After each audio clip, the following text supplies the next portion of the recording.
Hello, hello.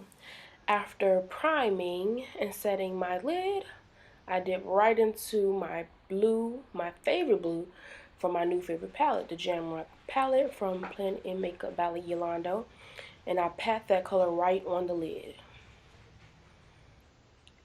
Next, I blend it out with a less dense brush to get that nice, beautiful smoke out.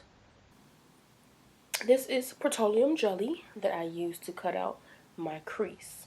And then I use a wipe to clean up the excess shadow. Next, I took my P. Louise base in Rumor 5 and I added that to the cutout crease very carefully.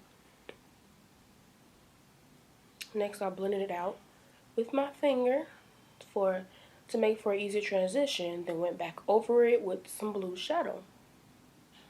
Next, I dipped into this silver shade from the same palette and pat that into the crease. Then I went back with the blue, created a little bit of a line, and blended out a little bit more. Now for the glitter, I used a lash glue. This is a MAC product that I use for the black liner. And then I blended that out. First I did a line, then I went back and blended out the liner, and then I went back, put a little bit of blue shadow on top of the white line, and then followed it up with another line of white because I thought it was just too stark white. So I wanted to tone it down a little bit. I like the way it came out in the end. Next, these two products have changed my life. The Skin Tone Blur and the Unicorn Essence, I love them so much. It just makes my skin look so smooth and milky, and it just helps my foundation blend out way more. Much better. And this is Juvia's Place Foundation. And for highlighting, you want to take a shadow of concealer that's 1 to 2 shades lighter than your skin. This one is from e.l.f. Cosmetics. It's the 16-hour camo in the color Deep Cinnamon. And then after I'm happy with highlighting all those middle areas, I go in with a lighter concealer that's 3 to 4 shades lighter than my skin tone and highlight right in the corner of my inner eye. Again, that's e.l.f. Hydrating Concealer in the color Deep Chestnut. That's a picture perfect shot right there. Next, I blend out the darker concealer first, and then I go in to blend out that lighter concealer.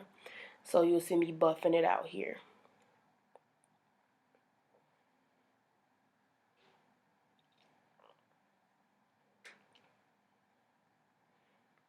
So after I blend out the lighter concealer, it's very important to go right in and set the under eyes. And it's easier when you look up to set to make sure there's no creasing. And for this, I use Beauty Bakery setting powder. My favorite one is the color yellow. Then I go right in and set all the highlighted areas. Now take the foundation brush I used and go right back in over the powder and press that powder into my skin to avoid flashback. For contouring, I used the Watch Me Blush palette from the Crayon Case. And I also contoured my nose. I've been getting into that more. So I did like a C shape around my face and then my nose and under my chin. I want to create some shadows, some dimension. Next, we're going to go in with our blush. So a lot of people are scared of blush. For blush, make a big smile. Locate the apples of your cheek and blend from there. The blending is dependent upon your face shape and the look that you want to go for overall. I also contoured and chiseled up my cheek.